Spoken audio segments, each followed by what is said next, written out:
Salut, c'est Trado, je suis ravi de vous retrouver pour cette première vidéo traitée, enregistrée depuis l'Australie avec intégration des clôtures américaines et de la température asiatique.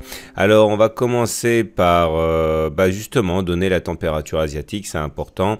Actuellement les marchés asiatiques sont plutôt à l'équilibre, donc pas trop de quoi influencer la clôture US qui, elle, de manière assez surprenante, a clôturé avec un nouveau record sur le Dow Jones, mais une baisse sur le Nasdaq de plus de 1% et une baisse sur le SP500. Et ce genre de divergence doit être prise très au sérieux parce que quand un marché fait quelque chose et que les autres, en l'occurrence le Dow Jones ou le S&P, ne font pas la même chose, il faut prendre ça avec énormément de pincettes. On commence par le graphe mensuel du CAC 40 qui montre que pour l'instant tout se passe plutôt pas trop mal, hein. C'est-à-dire même si on a une couverture en nuage d'or, on a suffisamment parlé, qui a produit ses effets dès le début du mois, le 1er décembre, avec une attaque. Là, on est en train de subir un feu de barrage pour les baissiers de la part des haussiers.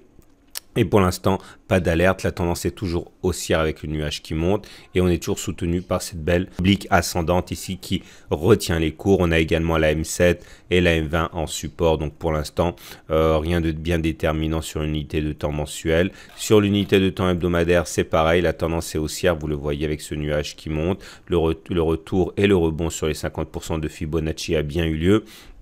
Et pour l'instant, rien n'interdit de penser que l'on ne rejoindra pas les plus hauts, toujours dans l'esprit d'un trading range, j'en ai suffisamment parlé. On bascule du côté du journalier.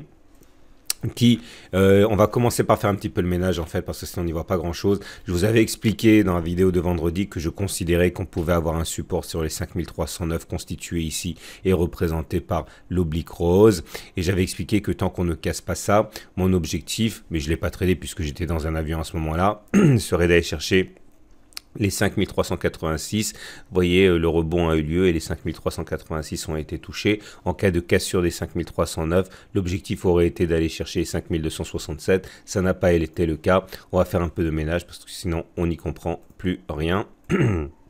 Excusez-moi, je suis un petit peu enroué.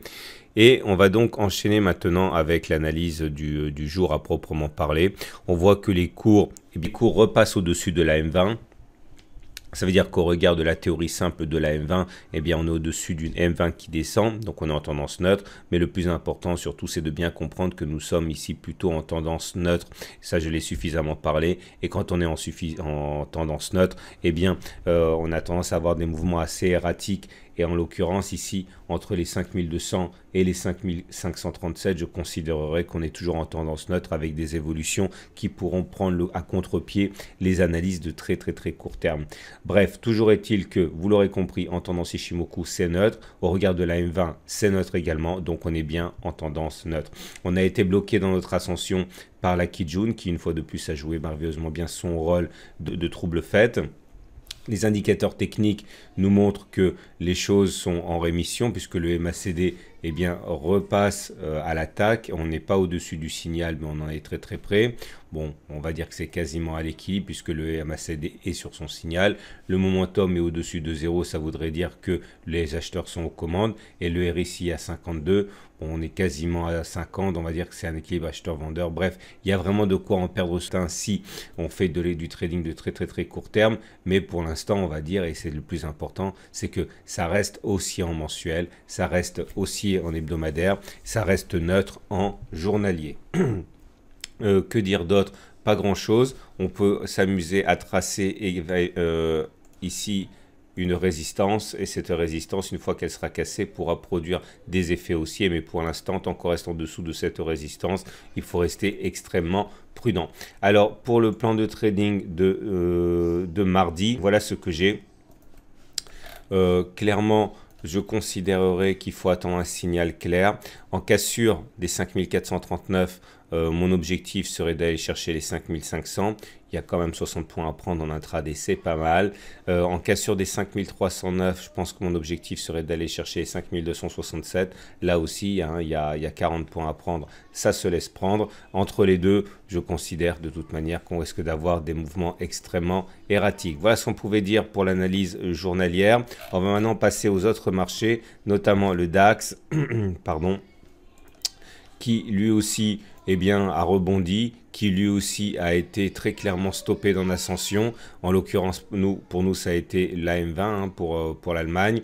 Pas grand chose à dire. Le twist est de plus en plus probable et le twist signifierait la fin de la tendance haussière, un petit peu comme ce qui s'est passé sur le CAC, c'est-à-dire l'avènement d'une tendance neutre. Hein.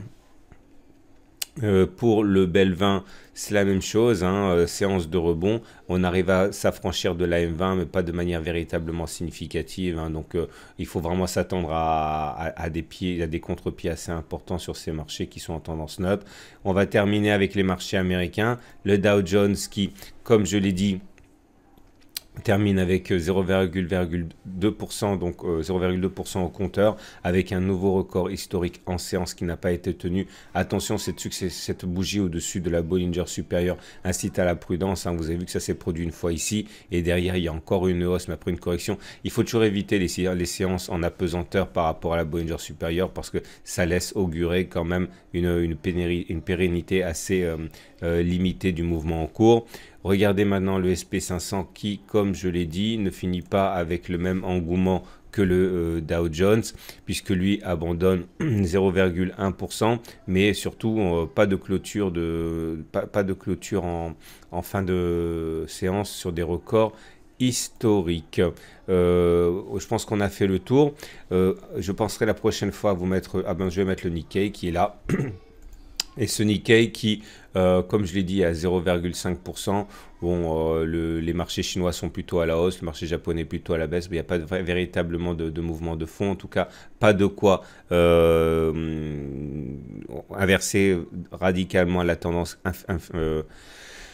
impulsé par les marchés US qui, vous l'aurez compris, terminent en ordre dispersé. Voilà, je vous souhaite une bonne journée. J'espère que vous découvrirez cette analyse devant votre café et je vous dis à demain pour la mise à jour. Alors, le statut qui va être conféré au live va dépendre de la qualité de la connexion que j'ai ici. Je ne sais pas si je peux supporter le live. En tout cas, il y aura toujours des analyses actions, mais celles-ci seront peut-être enregistrées, ce qui ne changera rien à l'objectivité naturellement de l'analyse, mais peut-être plus en live. Voilà, je vous dis à demain pour la mise à jour.